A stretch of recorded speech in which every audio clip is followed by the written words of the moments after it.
खूप सुंदर उदाहरण ज्ञानोबाने दिलेले आहे। विहिरीमध्ये एखाद्याची अंगठी पडली तळाला आणि पोहणारा खाली गेला आणि त्याला अंगठी सापडली, बोलेल का तो? बोला ना, खाली आहे ना तो, कारण की पाण्याचा स्वभाव आहे, बोलत नाही, त्याच्यात असणाऱ्याला बोलू देत नाही। परब्रह्माचा स्वभाव आहे, शब्दातीत परब्रह्म आहे, त्याचा अनुभव घेणारा शब्दातीत असतो। सामान्य माणसाबरोबर बडबडणाऱ्याबरोबर काय स्पर्धा करणार? म्हणून ज्ञानाचा जो साधक आहे, आनंदाची इच्छा करणारा आहे, तो प्रतिस्पर्धा करत नाही, आहे त्याच्यामध्ये मस्त असतो। कोणीही विषयीचे साम्य होणे ना रुचे, तू मोठा आहेस ना, मोठाच आहेस, हीच प्रतिस्पर्धा स्त्रियांमध्ये असते।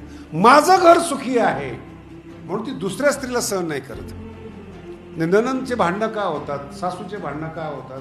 अरे आपल्या वंशाला वाढवणारी स्त्री आलेली आहे, आपला वंश वाढवते, आपल्या मुलाचा वंश वाढवते, पटत नाही एकमेकास, याला प्रतिस्पर्धा म्हणतात। इथं बुद्धीचीच प्रतिस्पर्धा आहे, लक्षात। बुद्धीची कोण श्रीमंत ही प्रतिस्पर्धा बुद्धीची आहे, आणि कोण जास्त प्रेम करतं ही प्रतिस्पर्धा स्त्रियांची।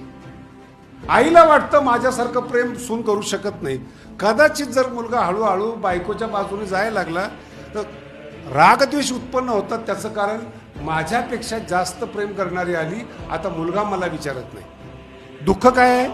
नातवावर प्रेम आहे, पण जिने नातू दिला तिच्यावर प्रेम नाही, याचं नाव आहे प्रतिस्पर्धा। कोणाकडून अपेक्षा ठेवू नका, दैनंदिन सुख वाढेल, ही ज्ञानोबांची ओळी। जयाचे ठाई पांडवा, अपेक्षे नाही रिगावा।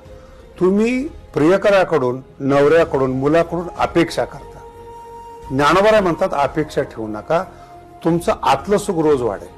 जयाचे ठाई पांडवा, अपेक्षे नाही रिगावा, सुखाशी चढावा जयाचे असणे। तुम्ही अपेक्षा करता म्हणून भंग होतो, ठेवूच नका ना अपेक्षा। पुण्यवान माणूस ओळखायचा आहे का? ज्याला पाहिल्यानंतर प्रसन्नता वाटते तो पुण्यवान। माऊलीची व्याख्या आहे।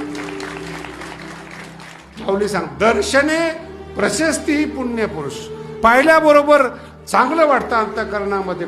एसटी स्टँडला जा, रस्त्याने जा, कधी न भेटलेले माणसं पाहिली की समाधान वाटतं। आणि काय काही अशा असतात, भेटल्या भेटल्या चप्पल काढावी वाटते, संबंध नाही, काही संबंध नसतो, आपला ओळखही नसते, पण चेहराच पावत नाही।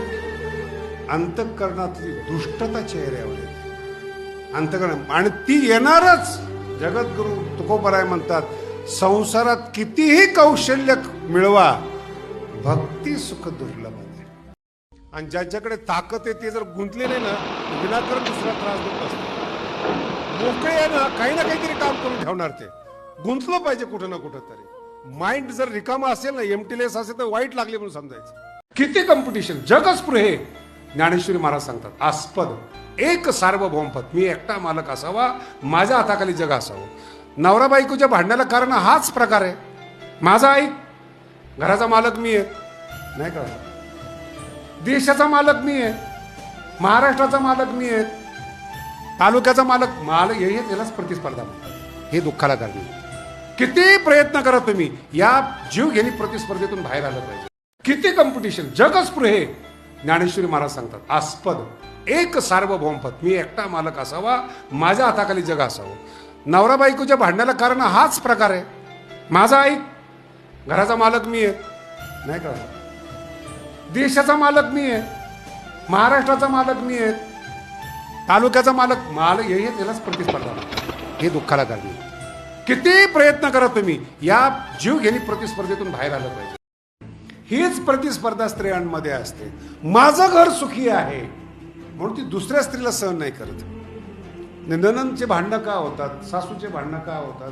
अरे आपल्या वंशाला वाढवणारी स्त्री आलेली आहे, आपला वंश वाढवते, आपल्या मुलाचा वंश वाढवते, पटत नाही एकमेकास, याला प्रतिस्पर्धा म्हणतात। इथं बुद्धीचीच प्रतिस्पर्धा आहे, लक्षात। बुद्धीची कोण श्रीमंत ही प्रतिस्पर्धा बुद्धीची आहे, आणि कोण जास्त प्रेम करतं ही प्रतिस्पर्धा स्त्रियांची। आईला वाटतं माझ्यासारखं प्रेम सून करू शकत नाही, कदाचित जर मुलगा हळूहळू बायकोच्या बाजूने जायला लागला तर रागद्वेष उत्पन्न होतात। त्याचं कारण माझ्यापेक्षा जास्त प्रेम करणारी आली, आता मुलगा मला विचारत नाही। दुःख काय आहे? नातवावर प्रेम आहे, पण जिने नातू दिला तिच्यावर प्रेम नाही. याचं नाव आहे प्रतिस्पर्धा. पुण्यवान माणूस ओळखायचा आहे का? ज्याला पाहिल्यानंतर प्रसन्नता वाटते तो पुण्यवान. माऊलीची व्याख्या आहे. माऊली सांग, दर्शने प्रशस्ती ही पुण्य पुरुष. पाहिल्याबरोबर चांगलं वाटतं अंतःकरणामध्ये.